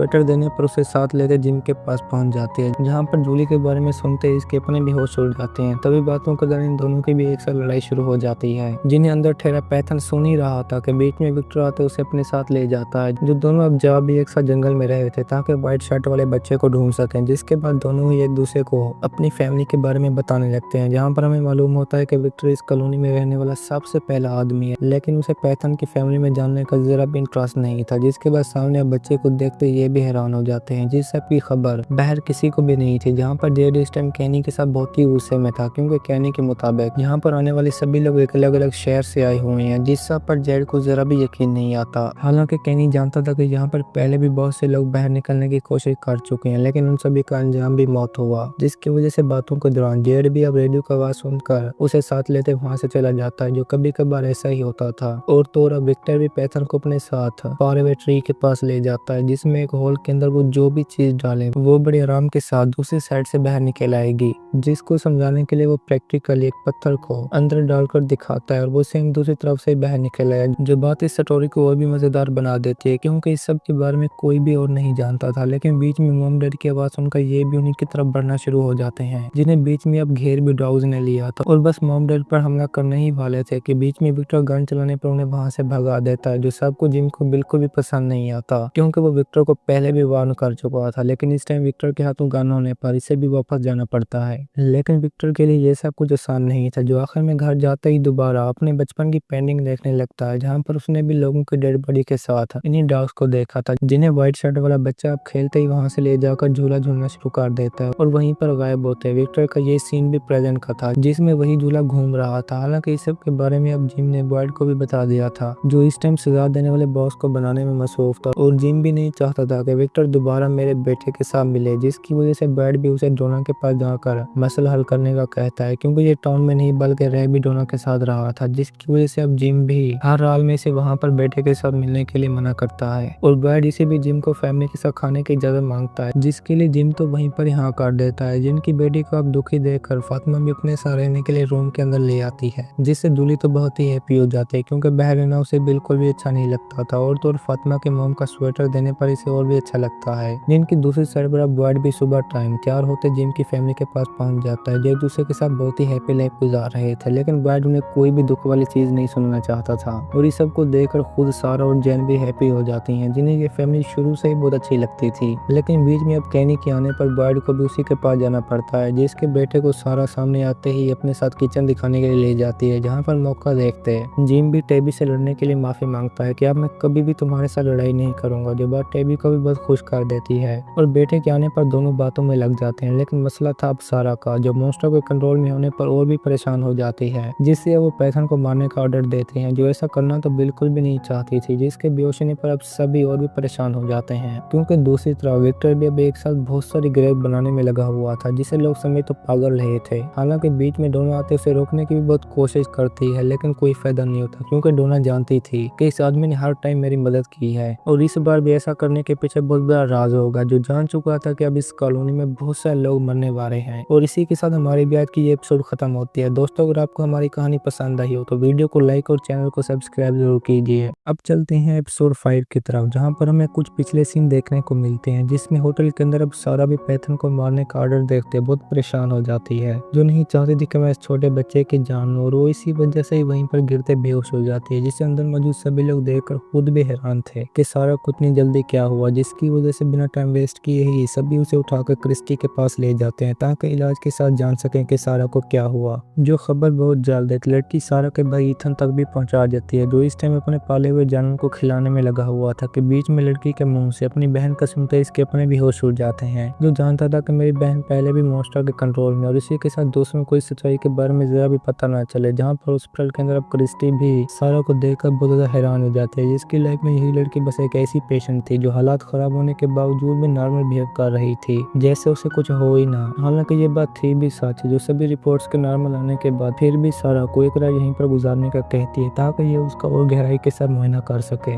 जिस सब के बारे में अब क्लिनिक के अंदर आने पर क्रिस्टी बॉयड को भी सब बता देते हैं कि सारा को कुछ भी नहीं हुआ, जिससे इसके अपने भी होश उड़ जाते हैं, क्योंकि वो नहीं जानता था कि अब हमारे साथ क्या होने जा रहा है। जिसकी वजह से बिना टाइम वेस्ट किए क्रिस्टी से पैथन और सारा के बारे में पूछने लगता है, जिन दोनों के साथ बिल्कुल ही सेम हो रहा था, जिसकी वजह से बातों के दौरान क्रिस्टी बेड की परेशानी के बारे में भी जान जाती है, जिसका हाथ पिछले कई दिनों से बहुत बुरी तरह कांप रहा था। हालांकि ये बात थी भी सच, लेकिन क्रिस्टी के कहते छुपा लेता है, जिसने अगली सुबह बेड को अपने पास आने का भी कहा था, लेकिन कोई भी फायदा नहीं होता। जो अब आखिर में ईथन को देखकर बच जाने ही वाला था कि बीच में क्रिस्टी अब ईथन को भी वहां से वापस जाने का कहती है। जो बात थी तो अजीब, लेकिन सारा भी किसी हाल में अपने भाई के साथ नहीं मिलना चाहती थी, जिसकी वजह से आगे जाते अब बेड भी उसे वहीं पर रुकने का कहता है कि तुम अगली सुबह आते ही अपनी बहन को साथ लेकर जा सकते हैं। जो बात बर्दाश्त कर पाना खुद ईथन के लिए भी बहुत मुश्किल था, लेकिन फिर भी बेड की बात मानकर वहां से चला जाता है, जिस सबको मिरर के अंदर से खुद क्रिस्टी भी देख रही थी। अब चलते हैं जिम की फैमिली के पास, जहाँ पर पैथन अब तक भी सारा को लेकर बहुत परेशानी में था, जिसकी वजह से जिम भी अब पैथन को शांत करने के लिए क्रिस्टी के बारे में बताने लगता है कि वो लड़की एक बहुत ही अच्छी डॉक्टर है। जिस तरह उसने तुम्हारी टांग को सेट किया, इसी तरह वो सारा को भी बिल्कुल सेट कर देगी। जिनके दिमागों से अब सारा का भूत खत्म करने के लिए जिन भी इन्हें एक साथ गेम खेलने का कहता है, जो कि और नहीं बल्कि थीबीसी टाउन के ऊपर, जहाँ पर शुरू से लेकर आज के दिन तक अपने माइंड में आने वाले सभी सवालात को दीवार के ऊपर लिखना होगा कि ये सब कुछ हमारे साथ कैसे हुआ, क्योंकि इस जगह के अंदर मुख्तलिफ शहरों के लोग मौजूद थे जो अपने सामने एक ही गिरे हुए पेड़ को देखकर टाउन तक पहुंचे। लेकिन ये काम भी कोई आसान नहीं था, जो इसी टॉपिक पर सोचते सोचते एक भी नतीजे पर नहीं पहुंचते, क्योंकि ऐसा करने से इनके माइंड में और भी ज्यादा सवाल पैदा होने लगते हैं। जिन सभी से थककर पैथन तो वहीं पर ही सो जाता है, जबकि टेबी खुद भी अभी सब के ऊपर बातें करना नहीं चाहती थी, जिसकी वजह से वहीं पर जिम को मना करते बैठ जाने का कहती है, जो जान चुकी थी कि इस कॉलोनी से बाहर निकलना कोई आसान बात नहीं, जिसमें रात टाइम अब ईथन खुद भी अपनी बहन के खून वाले कपड़े देखकर बहुत बुरी तरह परेशानी में था कि अब ये लड़की और किसकी जान लेने वाली है, जो इस टाइम हॉस्पिटल में एक बॉस के अंदर से कटर को देखकर बस उठाने ही वाली थी कि बीच में क्रिस्टी के आने से इसे भी रुकना पड़ता है, जिसने कभी इमेजिन भी नहीं किया था कि मुझे पैथन को मारना पड़ेगा। जिसके बाद ये दोनों लड़कियां भी एक दूसरे को फैमिली के बारे में बताने लगती हैं, जहां क्रिस्टी के बारे में सारा ये तो जानती ही थी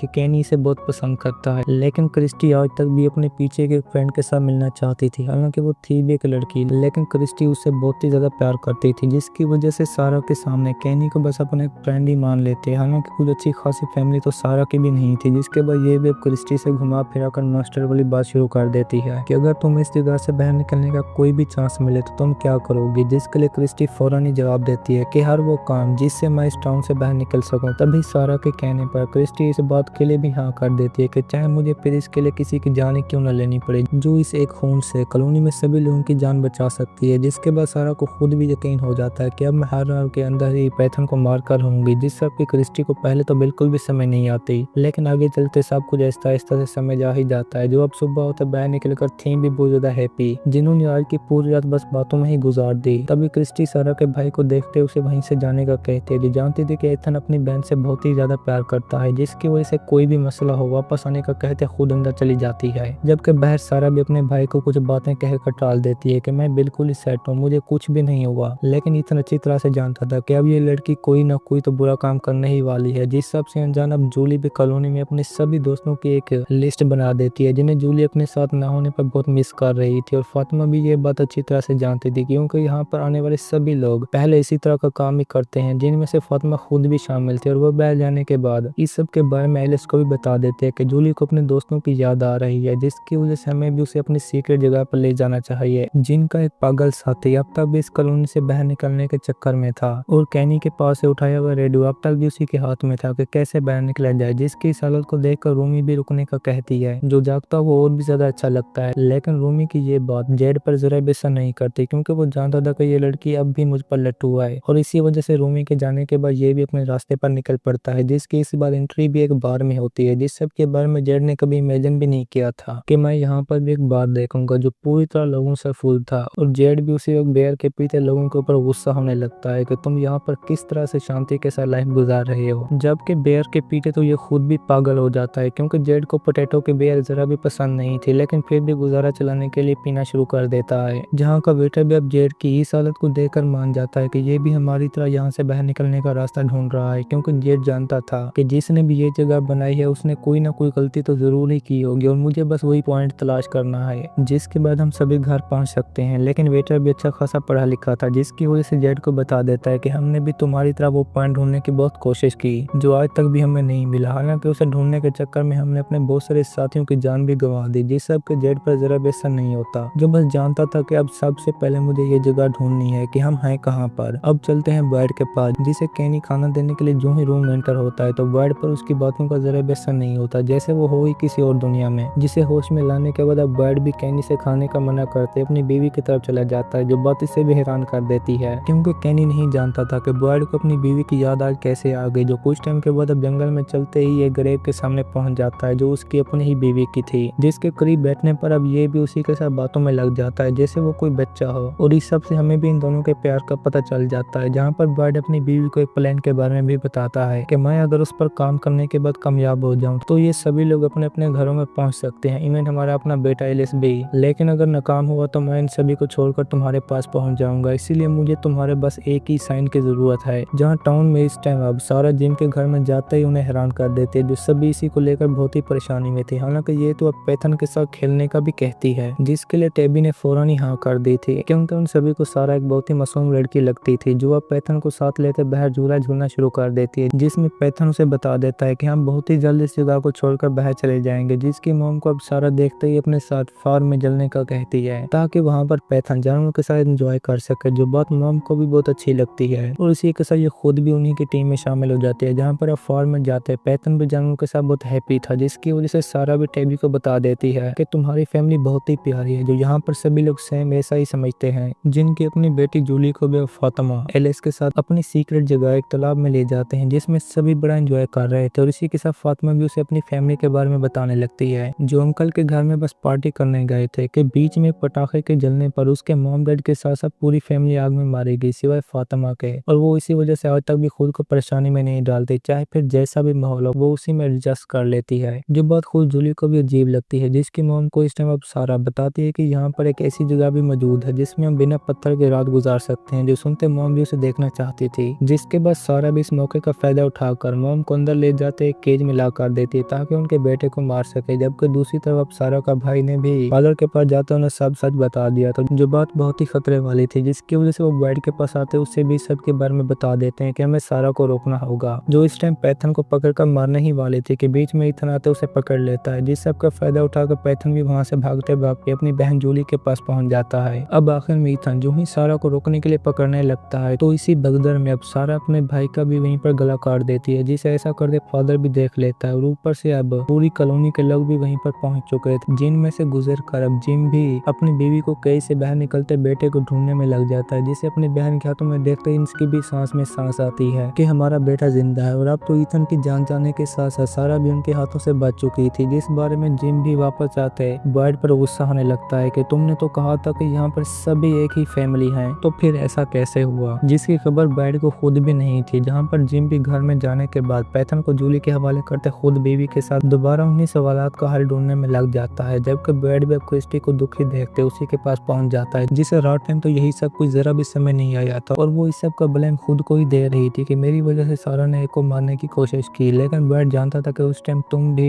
अपनी जगह पर सही थी, इसलिए खुद को ब्लेम मत दो, क्योंकि अभी तो तुमने बहुत सारे लोगों को सेट करना है। जिसकी यही बात बस कहने की ही देरी थी कि बीच में म्यूजिक के बजने पर बॉयड को भी अपनी बीवी की तरफ से दिया हुआ साइन समझ आ जाता है, जो इस बारे में क्रिस्टी को भी बता देता है कि ये मेरा साइन है। और इसी के साथ हमारी भी आज की ये एपिसोड खत्म होती है। दोस्तों, अगर आपको हमारी कहानी पसंद आई हो तो वीडियो को लाइक, शेयर और चैनल को सब्सक्राइब जरूर कीजिए।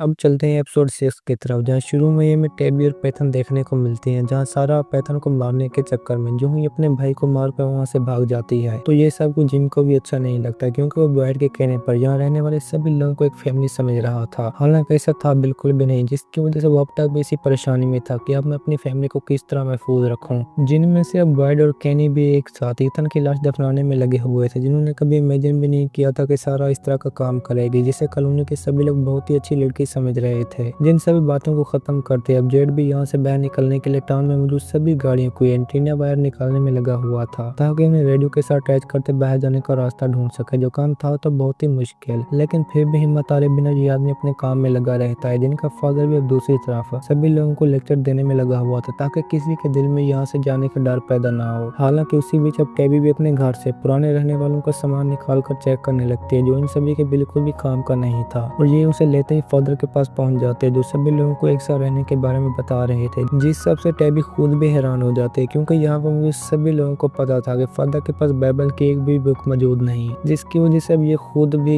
टैबी को हर बारे में बता देता है कि आज के दिन मैं इन लोगों को जो भी बता रहा हूँ वो बस उतना ही है जितना मुझे बाइबल से बुक याद है, जिससे टैबी का भरोसा भी फादर के ऊपर और ज्यादा बढ़ जाता और ये भी बिना टाइम वेस्ट किए फादर को घर में मिले कुछ पेपर दे देती है ताकि ये बस फादर ही अपने पास रखे। और ऊपर से सभी पेपर टैबी के काम के भी नहीं थे, जिन्हें वो फादर के पास इस सब जगह से मिलकर पहुंचा देती है। हालांकि वो तो फादर से अपने टाउन के बारे में भी पूछने लगती है कि क्या हम मरे हुए लोग हैं या जिंदा, क्योंकि इस जगह की एक भी चीज टैबी को समझ नहीं आ रही थी, जिस सब के बारे में अब ये फादर को कहते ही घर की तरफ निकल पड़ती है, जिन्हें कोई भी तब पता नहीं था कि फादर ने कौन सा काम किया है। जो आखिरकार टैबी के जाते डोर लॉक करने के बाद उसी चर्च के बेसमेंट में पहुंच जाता है, जिसके बाद हमारी कहानी में भी एक जोरदार ट्विस्ट आता है जो किसी और का नहीं बल्कि था भी सारा का ही, जिसे फादर ने पकड़ते ही अपने बेसमेंट में लॉक कर दिया था। और वो लोगों से भी इसी बिना पर झूठ बोलता है कि वो सारा को रखने के लिए कभी भी राजी नहीं होंगे, लेकिन फादर को यकीन था कि ये लड़की हमें जरूर इस जगह से बाहर निकालेगी। जिस सब के बारे में टाउन के अंदर किसी को पता नहीं था कि फादर ने सारा को अपने पास छुपा कर रखा है। हालांकि वो अब तो जूली को भी कॉलोनी में एंटर होने से पहले अपने सामने कुछ फूल देखने को मिलते हैं जो बहुत ही प्यारे होने के साथ साथ अट्रैक्टिव भी थे, और जूली भी बिना उनके बारे में जाने साथ लेकर कॉलोनी के अंदर एंटर होते अपने रूम में लगा देते, जिन सभी को देखकर खुद फातिमा भी बहुत हैप्पी हो जाती है क्योंकि इन फूलों से जूली का रूम और भी प्यारा लग रहा था। जिसके बाद दोनों ही एक साथ खेलने के लिए वहां से निकल पड़ती हैं। हालांकि एरे की खोदी हुई ग्रेव्स का डर आज भी जूली के दिल में था कि उस आदमी ने ऐसा क्यों किया, और तो और खुद कैनी भी बॉयड के साथ इसी टॉपिक पर बातें करने में लगा हुआ था कि एरिक ने इस तरह का काम क्यों किया। लेकिन बॉयड के दिल में आज भी इस जगह से बाहर जाने की ख्वाहिश थी, जिसकी वजह से वो कैनी को भी अपने प्लान के बारे में बता देता है कि पहले भी मुझे इस जगह के अंदर जंगल में जाने से तालिस्मान मिले थे जिससे हम अपने घरों को महफूज रखने में कामयाब हो पाए, और तो और हमें ये भी यकीन नहीं था कि तालिस्मान बाहर काम करेंगे भी या नहीं, जिसको पैथन के साथ गाड़ी में ट्राई करने से हमें भी बस कामयाबी ही मिली। अब बॉयड भी कैनी को दोबारा जंगल में जाने का कहता है ताकि इस बार भी कोई ना कोई चीज ढूंढ सके, जो पूरी तरह से जानता था कि हमें भी इस टाउन से बाहर जाने का रास्ता बस जंगल में जाने के बाद मिल सकता है। लेकिन कैनी इस सब के लिए बिल्कुल भी राजी नहीं था, वो बॉयड को भी सब के बारे में बता देता है कि इस प्लान में मैं आपका साथ नहीं दूंगा। और दूसरी तरफ अब जिम खुद भी अपने रूम में लगी वायर को देखकर बहुत ज्यादा परेशानी में था क्योंकि अब तो इनके होश भी उड़ जाने वाले थे, जहाँ पर वायर के अंदर तो जरा भी करंट की सप्लाई मौजूद नहीं थी। जिस सब को देखते जिम भी हैरानी हो जाता है, जिनके लिए अब एक और नई प्रॉब्लम क्रिएट हो जाती है कि हमारी लाइट कहाँ से आ रही है। जो इसी टॉपिक पर बस अपनी बीवी के साथ बातें कर ही रहा था कि बीच में जेड सभी एंटीना वायर को काट कर जिम के पास पहुंच जाता है ताकि एक दूसरे की मदद से बाहर जाने का रास्ता ढूंढ सकें। जिस सब के लिए टैबी तो बिल्कुल भी राजी नहीं थे कि हम इस आदमी का साथ बिल्कुल भी नहीं देंगे जिसने शुरू में हमारी गाड़ी को ठोका था। जिस बात को क्लियर करते जेड भी बता देता है कि वो मैं नहीं बल्कि मेरे दोस्त ने ठोकी थी, जो इस टाइम दुनिया में भी नहीं। जब बात सुनकर टैबी भी जिम के जाने पर मान जाता है, जो दोनों अब एक साथ एंटीना की वायर रेडियो को साथ लेते जंगल की तरफ निकल पड़ते हैं ताकि वहाँ के सबसे बड़े पेड़ के ऊपर एंटीना लगाकर मदद के लिए किसी को बुला सकें। जिस काम को करने के लिए खुद जेड भी बहुत ज्यादा खुशी में था कि मुझ जैसा टैलेंटेड आदमी ही यही सोच रख सकता है। जब बात जिम को बिल्कुल भी पसंद नहीं आती, जिसकी वजह से बिना टाइम वेस्ट किए जेड को छोड़कर वहाँ से चला जाता है ताकि उसकी बातें ना सुननी पड़े। लेकिन जेड ऐसा बिल्कुल भी नहीं चाहता था, जिसकी वजह से बिना टाइम वेस्ट किए वहीं पर जिम से माफी मांग लेता है, जिसे इस टाइम जिम की बहुत ही ज्यादा जरूरत थी। जो आखिर में टीना को साथ लेते पेड़ के ऊपर चढ़ना शुरू कर देता है ताकि इसे सबसे ऊपर लगा सके, जिसके ऊपर जाते नीचे जेड भी रेडियो सेट करने में लग जाता है ताकि शायद वो किसी को बुलाने में कामयाब हो पाए। लेकिन ऐसा भी नहीं होता क्योंकि बीच में अब जेड को भी उसी पेड़ के ऊपर बहुत ज्यादा खून बहता हुआ नजर आता है, जिसमें बहुत सारे लोगों की डेड बॉडीज लटकी हुई थी। और सेम उसी टाइम नीचे एक आदमी गन के साथ जेड के सामने आते ही फायरिंग शुरू कर देता है, जिसे जेड ने कभी इमेजिन भी नहीं किया था। हालांकि वो तो जंगल में जाने के बाद जेड का पीछा भी नहीं छोड़ता, जिसकी वजह से आखिर में जेड को जमीन पर गिराते बहुत बुरी तरह मारने में लग जाता है, जो सब कुछ रियल नहीं बल्कि था भी जेड का एक वहम, जिससे जिम के बाहर ले आने के बाद जेड एक भी मिनट वहां पर नहीं रुकता, जबकि जिम जानता था कि हमारा कांटेक्ट किसी न किसी से तो जरूर ही होगा, जिसकी वजह से ये भी अब रेडियो को चलाते मदद बुलाने में लग जाता है। हालांकि इसे बाहर से थोड़े बहुत सिग्नल भी मिलते हैं लेकिन उन सभी का कोई भी फायदा नहीं होता। अब चलते हैं फादर के पास, जो सारा को जगाता ही वहीं पर मौजूद बॉक्स के बारे में बताने लगता है, जो यहाँ पर पूरी की पूरी 70 थी। ये सब कुछ सुनते ये लड़की खुद भी बहुत ज्यादा परेशानी में आ जाती है कि मेरे साथ ये कैसे हुआ। हालांकि वो वैसा करना तो बिल्कुल भी नहीं चाहती थी, लेकिन फिर भी फादर के बताने पर उसे हर चीज का जवाब देना ही पड़ता है, जो जानता था कि सारा इस टाउन की सबसे स्पेशल लड़की है, जो खुद भी फादर को अपने साथ होने वाले सभी सीन के बारे में बता देते हैं कि किस तरह मैं एक आवाज को सुनने के बाद उसी की बातों पर अमल करती हूँ। लेकिन फादर को ये सारा कुछ बस एक मजाक ही लगता है, लेकिन फिर भी यकीन दिलाने के लिए सारा बताती है कि जिस दिन जेड और जिम की गाड़ी का एक्सीडेंट हुआ था, मुझे उस वॉइस ने पहले ही बता दिया था कि आज के दिन इस टाउन में दो गाड़ियां एक साथ आएंगी, जो उस दिन से पहले कभी भी नहीं हुआ था, जिससे फादर को भी यकीन हो जाता है कि ये सच में कोई ना कोई बहस तो लाजमी ही सुनती है। और सारा के बोलने पर वो हमें हर हाल के अंदर इस जगह से बाहर निकालना चाहते हैं, जिन्होंने ये भी कहा था कि पैथन की मौत के बाद बस तुम सभी यहाँ से बाहर निकल जाओगे, लेकिन ऐसा बिल्कुल भी नहीं हुआ, जबकि उल्टा मुझे ही अपने भाई को खोना पड़ा, जो मैं कभी भी नहीं चाहती थी। और तो उस वॉइस ने मेरे भाई की जिंदा रहने की भी जमानत दी थी, जो बस मेरी गलती से हुआ। जो सब कुछ सुनने के बाद फादर के अपने भी होश उड़ जाते हैं, जो नहीं जानता था कि ये लड़की किस तरह इतनी इंपॉर्टेंट निकलेगी, जो अब हर हाल में ही सारा से कोई ना कोई प्रूफ देने का कहता है ताकि मुझे यकीन हो सके कि वो वॉइस है तुम्हें सब कुछ सच बताती है, जिस बात को बस करने की ही दे रही थी कि बीच में अब सारा पर भी उसी चीज का असर होने लगता है, जिससे फादर भी हैरान था कि अब मैं सारा को किस तरह संभालूं। जो हाथ बंधे होने पर फादर से एक पेपर मांगने का कहते हैं ताकि उसके ऊपर कुछ ना कुछ ड्राइंग बना सकूं, जिसकी वजह से फादर को भी अब सारा के हाथ खोलने पड़ते हैं, जो ऐसा होते ही अब उसी ड्राइंग को बनाने में लग जाती है, जिससे सारा को तकलीफ तो बहुत ही हो रही थी, लेकिन फिर भी वो आखिरकार उस ड्राइंग को बनाने में कामयाब हो जाती है, जिसमें था भी बस एक ही छोटा सा कार्टून टाइप बना हुआ खिलौना, जिसके बारे में सारा फादर को भी बता देते है कि वो वॉइस तुम्हारे बारे में भी सब कुछ जानती है कि किस तरह तुम पहले दिन इस जगह के अंदर आए और तुम्हारे उस बॉक्स में क्या चीज मौजूद है, जो सभी चीजें फादर को और भी ज्यादा परेशान कर देती हैं, जिनकी दूसरी साइड पर अब टेबी भी पैथन को साथ लेकर घर में मौजूद सभी चीजों को उठाता है, जैन के पास पहुंच जाता है ताकि इस किचन के सामान को जैन के हवाले कर दे, जिसके अंदर आने के बाद वो भी अब टेबी को अपने साथ लेते एक और रूम में पहुंच जाते हैं, जहाँ पर इस तरह लोगों का और भी बहुत सारा सामान मौजूद था, जिससे इन्हें भी मालूम हो जाता है कि यहाँ पर और भी बहुत से लोग मौजूद हैं, जिनमें से कुछ जिंदा और कुछ मारे गए, जिनके ऊपर हमारी तरह एक बुक भी लिखी जा रही है, जो फादर के मुताबिक ऐसा ही था, क्योंकि बाकी 70 सभी बुक्स के अंदर भी इसी तरह की स्टोरी लिखी हुई थी, जैसा कुछ इन सभी के साथ हो रहा था। जहाँ पर बीच में अब टेबी भी अंदर अपना ब्रेसलेट देख के परेशान हो जाती है, जिस बारे में वो घर आने के बाद पैथन से बातें कर ही रही थी कि बीच में लाइट के आने पर उसी के ऊपर रिसर्च शुरू कर देते कि ये करंट वाली वायर आ कहाँ से रही है, जिसको ढूंढने के लिए ये भी अब उसी टाइम पैथन को साथ लेते हर चीज तोड़कर बेसमेंट में पहुंच जाती है, जहाँ सारी वायर जमीन के अंदर ही जा रही थी। और इसी वजह से जिम के घर वापस आने के बाद वो उसे भी सब कुछ बता देती है कि किस तरह हम खतरे में फंसे हुए हैं। जिन सभी बातों से अनजान अब बॉयड भी क्रिस्टी के पास जाते हैं, उससे कैनी के बारे में पूछने लगता है कि ये लड़का इतना ज्यादा परेशान क्यों है, हालांकि वो पहले तो कभी भी ऐसा नहीं था, जिसके बदले में क्रिस्टी भी बस बॉयड को यही बता दिया कि कैनी अपने फादर को लेकर बहुत ज्यादा परेशानी में है, कि मैं उन्हीं के साथ होने के बावजूद भी अपना प्यार नहीं दिखा सका। जिस सब को समझने के बाद अब बॉयड भी उसी के पास पहुंच जाता है, जहाँ ये लकड़ियों के साथ कुछ चीज बना रहा था, और बॉयड भी कैनी को यही बता देता है कि इस टाउन और कॉलोनी को तुम्हारी बहुत ज्यादा जरूरत है, क्योंकि मेरे जाने के बाद बस तुम ही एक ऐसे लड़के हो जो मेरी जगह संभाल सकते हो, इसीलिए अपने फादर के सदमे से बाहर निकल आओ। और ये बात कैनी के ऊपर भी बहुत ज्यादा असर करती है, क्योंकि बॉयड उसे इतना भी कहता है कि तुम मुझे ही अपना बाप समझो, जिसके बाद दोनों ही बाहर निकलकर बेसबॉल खेलने लग जाते हैं, जहाँ पर अब कैनी का मूड भी बहुत ज्यादा हैप्पी हो जाता है, जिसकी मॉम इस टाइम अब जेड की होटल में बनी ड्राइंग देखते खुद भी बहुत परेशान हो जाती है कि इस तरह की ड्राइंग तो हमारे कमरे में भी बुक के अंदर मौजूद है, जिसको अब साथ लेकर जेड को वही बुक भी दिखा देती है, जिसमें पेड़ के ऊपर बना हुआ निशान और उसकी पूरी डिटेल मौजूद है। और ऊपर से अब फादर भी सारा के कहने पर अपने सामान को जो ही जमीन से बाहर निकालता है, तो अंदर हमें भी एक बेर की बोतल देखने के साथ साथ खून से लथपथ कपड़े और एक चॉकलेट के ऊपर बनी सेम सारा वाली पिक्चर देखने को मिलती है, जिससे फादर खुद भी बहुत ज्यादा डर जाता है। हालांकि अब तो ब्रेसलेट देखने के बाद खुद जिम भी जान चुका था कि वो पहले से ही हमें हर हाल के अंदर जानते हैं, जिसकी वजह से टेबी के साथ ही खुदाई में लग जाता है। और इसी के साथ हमारी आज की ये एपिसोड खत्म होती है। दोस्तों, अगर आपको हमारी कहानी पसंद आई हो तो वीडियो को लाइक, शेयर और चैनल को सब्सक्राइब जरूर कीजिए।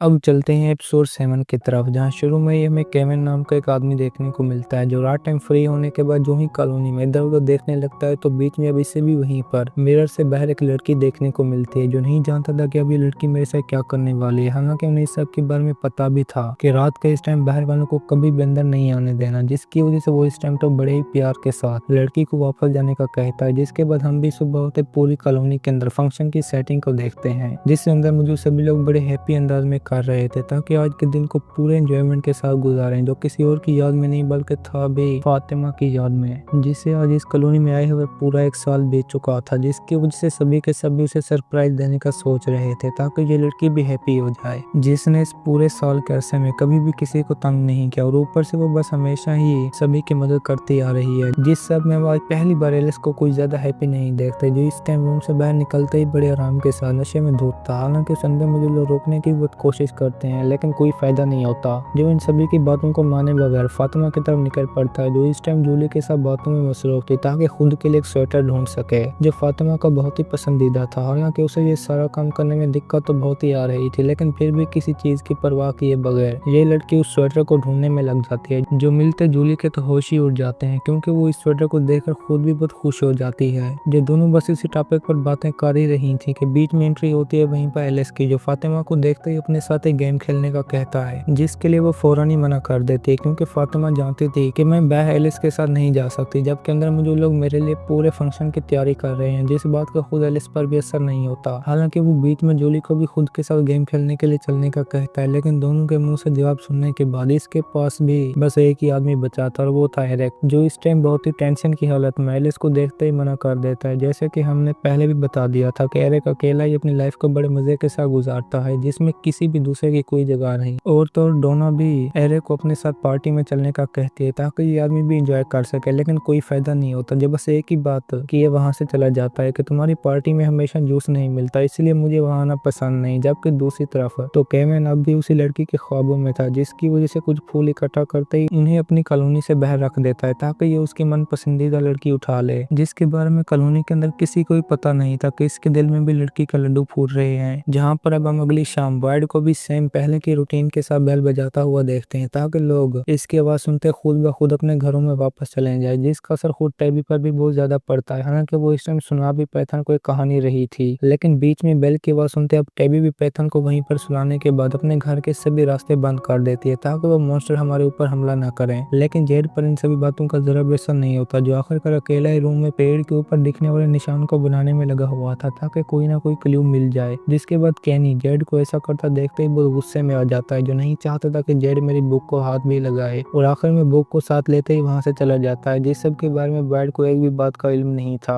जो इस टाइम बेल बजाने के बाद जो ही आगे जाने लगता है तो बीच में फादर सामने आता है, इसे भी खुद के साथ बातें करने का कहता है, जो बात सुनने के लिए वाइड भी अगली सुबह आने का कहता है, लेकिन फादर को ये बहुत ही अर्जेंट करनी थी, जिसकी वजह से रूम में जाते ही अब फादर वाइड को अपने बारे में सब कुछ सच बता देता है कि मैंने तुम सभी से झूठ बोला कि सारा मेरे हाथों से भाग गई। जो बात सुनने के बाद वाइड के तो होश ही उड़ जाते हैं, जो नहीं चाहता था कि फादर मेरे साथ इस तरह का मजाक करे, क्योंकि ये भी सच था कि फादर ने इस सारा को अपने पास पकड़ कर रखा है। हालांकि इसी बारे में तो खुद टेबी भी जिम के साथ बहुत ज्यादा परेशानी में थे, जिन्हें कोई इतना पता नहीं था कि हम कभी बाहर भी निकल पाएंगे या नहीं, जिसके लिए ये दोनों भी एक साथ रहने के सिवा कुछ कर भी नहीं सकते थे। और यहीं पर हमें इन दोनों के प्यार का भी पता चल जाता है, जो इतना तो जान ही चुके थे कि हम कभी भी एक दूसरे से अलग नहीं होंगे, चाहे फिर जो भी हो जाए। और ये सब कहते टेबी भी दोबारा बेसमेंट में चली जाती है ताकि जमीन को और ज्यादा खोद सके। दिन की दूसरी साइड पर अब कॉलोनी में भी सभी लोग बड़े हैप्पी अंदाज में पार्टी करने लगते हैं, जब एलिस की हालत उन सभी से बहुत ही ज्यादा खराब थी। हालांकि फातिमा तो उसे देखते ही बेर कम पीने का कहती है, लेकिन एलिस पर इन बातों का जरा भी असर नहीं होता, जिसकी हालत से तो खुद जूली भी बहुत ज्यादा परेशानी में थी कि वो आज के दिन ही इस तरह का काम क्यों कर रहा है, जिस बारे में अब सभी को इकट्ठा करते खुद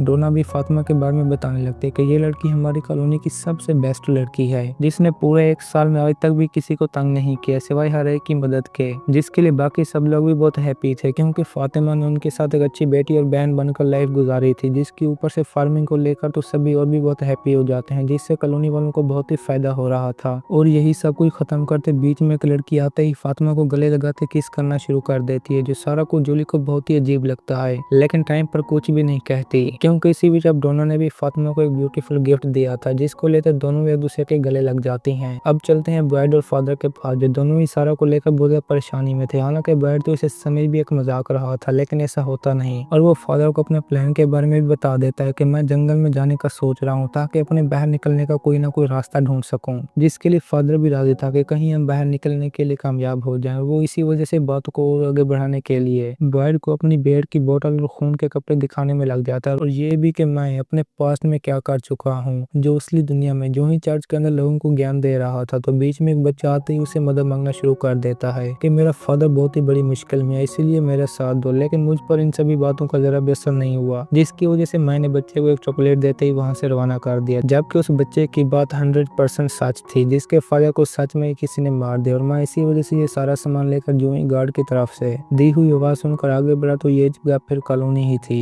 जहाँ पर मैंने इस सब के बारे में किसी भी दूसरे को नहीं बताया। जबकि अगले दिन मुझे भी यही सब कुछ याद दिलाने वाली लड़की सारा ही थी, जिससे बैड भी भड़क उठता है, क्योंकि उन्होंने कभी भी इमेजिन नहीं किया था कि फादर हमारे साथ इस तरह का काम करेगा और उसे भी सारा को रात टाइम बॉक्स में डालने का कहता है, जिसके लिए फादर ने भी वहीं पर मना कर दिया। जो जानता था कि सारा हमारे लिए बहुत ही काम की लड़की है, क्योंकि उसी ने ही वॉइस की मदद से फादर को चॉकलेट पर बना हुआ टैटू का निशान बना कर दिया, और इसी वजह से वो बर्ड को भी सारा अपने साथ जंगल में ले जाने का कहता है, ताकि रास्ते में ये अपनी वॉइस सुनने पर बर्ड की मदद कर सके। लेकिन ये भी किसी हाल में ऐसा करने के लिए राजी नहीं था। जिनकी दूसरी साइड पर जब सभी लोग पार्टी करने में मसरूफ थे, तो बीच में अब केविन को भी रात टाइम दोबारा वही लड़की देखने को मिलती है, जिसके हाथों में उसी का ही गुलदस्ता था, और बात एक ही थी कि मुझे अंदर आने दो। हालांकि केविन पहले तो राजी भी नहीं होता, लेकिन जल्द ही लड़की पर अपनी भ्रास निकालने के लिए मिरर खोलते उसे अंदर ले आता है, जिसके बाद की बारी थी दोनों के प्यार करने की, और ये लग भी उसी में ही जाते हैं, जहाँ पर आखिरकार अब ये लड़की भी मॉन्स्टर बनते हैं। केविन को वहीं पर बहुत बुरी तरह मार देती है, जिस सब का अंदर मुझे किसी भी दूसरे को पता नहीं था कि उस मॉन्स्टर लड़की ने विंडो भी खोल दी, और ऊपर से टाउन में जेड भी केनी को बहुत ज्यादा परेशान कर रहा था, जिसके खाना न खाने पर अब जैन भी उसे वहीं पर गुस्से के साथ डांटना शुरू कर देती है, जिसके बाद इसे भी बात माननी ही पड़ती है। और ऊपर से तो फातिमा भी रोमी को अकेला बैठा देखते उसी के पास पहुंच जाती है, जो समझ रही थी कि मैं यहाँ पर बस अकेली ही हूँ, लेकिन ऐसा बिल्कुल भी नहीं था, जिसके बाद फातिमा भी उसे अपना पहना हुआ स्वेटर देते बहुत हैप्पी कर देती है, जिसके बाद रोमी की खुशी का तो कोई ठिकाना भी नहीं था, जो इसी बातों को सोचते जो ही आगे जाने लगती है। तो बीच में मॉन्स्टर लड़की भी केविन को मारने के बाद अपने ऊपर खून साफ करते जोर जोर से हंसना शुरू कर देती है, और ये सब कुछ तो खुद रोमी को भी बहुत अजीब लगता है, जिसकी वजह से उसे देखने के लिए जो ही अंदर जाती है तो वहाँ पर अब मॉन्स्टर लड़की नहीं बल्कि उसके साथ ही पहुंच चुके थे, जिन्होंने बिना टाइम वेस्ट के रोमी को मारते ही सभी के ऊपर हमला शुरू कर दिया, जिससे अंदर मौजूद एक आदमी के ऊपर खून पड़ता तो मच भी भगदड़ी जाती है कि अब हम किस तरह अपनी लाइफ बचाएंगे। हालांकि दूसरी तरफ तो जूली भी फातिमा से उस लड़की के साथ मिलने के बारे में पूछ रही थी कि एलिस कहीं तुमसे खफा ना हो जाए, लेकिन फातिमा जानती थी कि ऐसा नहीं होगा, क्योंकि हम दोनों ओपन रिलेशनशिप में रह रहे हैं। जिसके बाद जूली उसे ये भी कहती है कि क्या मैं भी तुम्हें उस लड़के की तरह किस कर सकती हूँ, लेकिन बीच में ही फातिमा का जवाब सुने बगैर डर के मारे वहाँ से भाग जाती है, ताकि वो मुझसे नाराज ना हो जाए, और इसी के साथ पहुंच भी एरे के रूम में ही जाती है ताकि कुछ टाइम अकेला बिता सके। लेकिन उसके रूम में भी जाने के बाद जूली के होश ही उड़ जाते हैं, जिसने यहाँ से जाने की सारी प्लानिंग कर रखी थी और उसका पूरा सामान भी पैक था। और तो जूली उससे पूछने की बहुत कोशिश करती है, लेकिन कोई फायदा नहीं होता, क्योंकि बीच में अब पूरी कॉलोनी में भी खून का खेल शुरू हो गया था, जिसकी वजह से मॉन्स्टर सभी लोगों को एक एक करते मारने में लगे हुए थे, जिसकी वजह से डोना और फातिमा के पास भी कोई रास्ता नहीं था सिवाय कॉलोनी से बाहर जाने का, और वो इसी वजह से सभी लोगों को गाड़ी में इकट्ठा करते हैं, वहां से जाने का प्लान बनाने में लग जाते हैं। लेकिन एलिस का कोई बेता पता नहीं था, जिसकी वजह से डोना भी फातिमा को वहीं पर छोड़े खुद टाउन की तरफ निकल पड़ती है। और अब चलते हैं एलिस के पास, जो खुद के सामने मॉन्स्टर को देखते ही वहीं पर जंप लगाते नीचे पहुंच जाता है, जहां बीच में फातिमा आती है। अब दोनों ही एक साथ अंदर पहुंच जाते हैं, जहां पर फातिमा ने खुद ही आमने सामने के दोनों डोर ला करके बीच में तालिस्मान लगा दिया, जिसकी असर से इनकी भी जान बच जाती है, और ये एक दूसरे को भी बता देते हैं कि मैं तुमसे बहुत ज्यादा प्यार करता हूँ और करती भी हूँ। जिन सभी की दूसरी तरफ अबेरक भी अपनी जान बचाने के लिए जूली को रस्सी के साथ नीचे पहुंचाते जंगल की तरफ निकल पड़ता है, क्योंकि वो जानता था कि ये व्हाइट शर्ट वाला बच्चा हमें मरने नहीं देगा। और होता भी ऐसा ही है, जो आखिरकार फॉरएवर ट्री के पास जाते ही जूली को अंदर जाने का कहता है, लेकिन अपने भाई को बस यही कुछ बता देना कि अब वो सब कुछ शुरू हो गया है, जिसके बारे में पैथन के सिवा और कोई भी नहीं जानता था। और इसी के साथ खुद जूली भी अंदर जाते एक टनल नुमा केव में पहुंच जाती है, जिसे जरा भी खबर नहीं थी कि मैं इस टाइम कहाँ पर मौजूद हूँ, जिसके मामले दूसरी तरफ जमीन खोदते ही एक दूसरे के साथ मजे और प्यार करने में लगे हुए थे। लेकिन इतना नीचे जाने के बाद भी उन्हें कोई रास्ता नजर नहीं आया था, जिसके बारे में बर्ड और फादर एक दूसरे के साथ बातें कर ही रहे थे कि बीच में अपने सामने आरवी को देखते इनके भी होश उड़ जाते हैं, जहाँ से बाहर निकलने के बाद सभी को बॉयड अंदर जाने का कहता है, लेकिन अपने बेटे के ना होने पर तो इसके अपने भी होश उड़ जाते हैं कि वो किस हाल में होगा। और इसी के साथ बस सभी को लेकर जा ही रहे थे कि बीच में एक मॉन्स्टर ने फादर पर हमला करते उन्हें भी जान से मार दिया। हालांकि बर्ड से अंदर तो ले भी आता है, लेकिन इतना तो जानते ही थे कि वो बचने वाला नहीं, जिसकी वजह से भरपूर कोशिश के बावजूद भी फादर बाइबल पढ़ते अपनी जान से हाथ धो बैठता है। जब बर्दाश्त कर पाना खुद बर्ड के लिए बहुत ही मुश्किल था कि हम कब इस जंजाल से बाहर निकलेंगे। और इसी के साथ हमारी आज की ये एपिसोड खत्म होती है। दोस्तों, अगर आपको हमारी कहानी पसंद आई हो तो वीडियो को लाइक, शेयर और चैनल को सब्सक्राइब जरूर कीजिए।